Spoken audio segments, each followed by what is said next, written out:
remember when you first heard Third Eye Vision? Yeah, it was in Seattle. First time I heard Third Eye Vision was in Seattle. I'm like, that's a famous story now. That's the one. Like I'm walking down the street, like the middle of the street, downtown Seattle. I'm like 18 years old, and like at like 3 in the morning. And I got my headphones on and I'm listening to You Never Knew. And I had memorized the lyrics. And I was just yelling them at the top of my lungs, walking down the middle of the fucking street. And then that was the moment. I'm like, yeah, I want to do this shit. This is what I want to do. And yeah, now it's like, damn, 18 years later, and I'm out over here, full circle, about to be on tour with Hieroglyphics in Seattle, starting in Seattle and finishing in Denver. It's crazy. Rough Terms, that's what it is. That's my boy right here, bro. See, and Illuminati Congo work with it too. That's my boy right here in Miami. Shit. Yeah, that's my dude. He was sending me shout out to Rough Terms. Yes. I'm like, Bay Area. I'm trying to collab with you too. Bay Area, Miami. Shout out Illuminati Congo, man. That's my homie. That's my brother, man. Peanut Gallery, that's my crew. Just thinking about like, man, I done came into this. Like, I'm so proud of the hip hop accomplishments, you know, that I'm dealing with at this point. And it's crazy. It just like kind of all came at once. You know, I just felt like I was grinding so hard.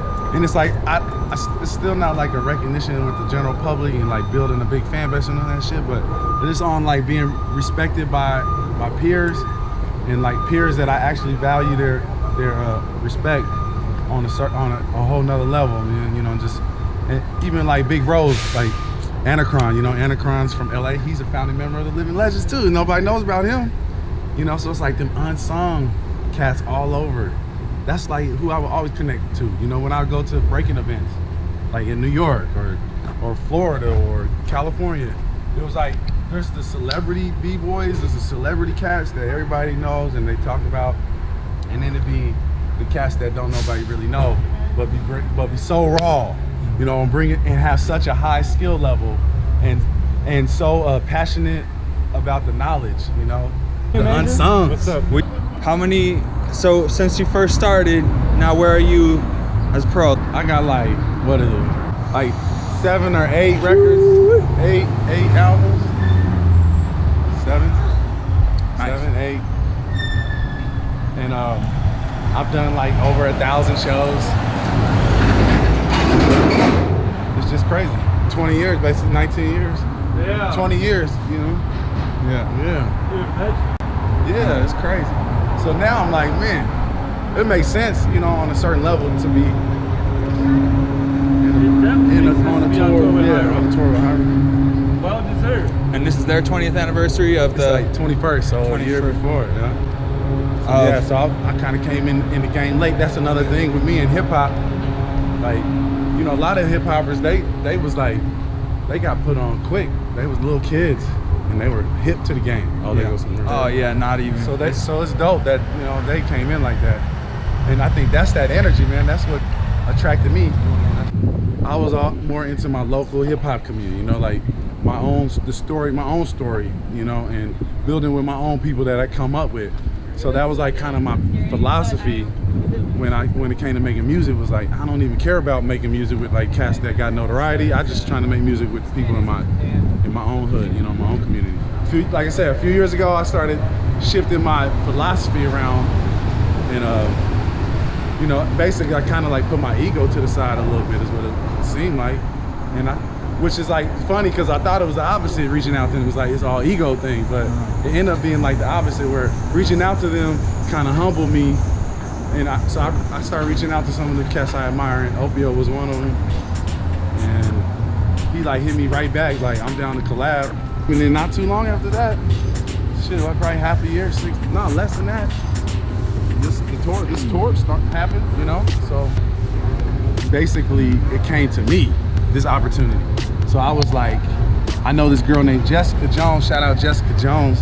She's plugged in with like Cali hip hop dudes. Like, she's homies with a bunch of cats, OGs, like dudes from Project Blowed, and I guess she got links with Casual and the High Road homies. Because True Justice, shout out True Justice. He asked her, does she know anybody? She's like, yep. She hit me up. Tight. I'm like, And you know, like I said, I've been like bouncing back with the financial shit. So I was in a position where, you know, I ain't in the most cushiony position, but enough to make this shit happen. And this tour, it's a buy-in. I helped Hyro cover some of their expenses, a small fraction of the expenses they have for a tour. They asked me to come up here. And, you know, and like in the past, man, I wouldn't have did it. I'd have been like, man, fuck y'all, I ain't paying you. Even if it was Hyro, you know what I mean? But now I'm like, actually, that is a very incredible opportunity, you know? And it's not like just anybody gets asked to do that. True. You know, and the money's like, well, you know, it flows. It's like, it ain't a stagnant thing that just sits in my hand, on my pocket, so I'm like, I gotta let it flow.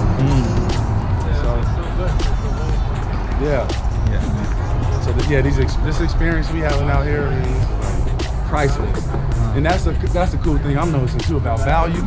Value is endless, you know, it's infinite. The source where value comes from is inside of us. And money is like just one way to represent it, you know? But it only does it a little bit, you know, it's not, money don't come from that infinite source. So it's like, yeah, it ain't nothing, you know? We got the real value in us anyway, so.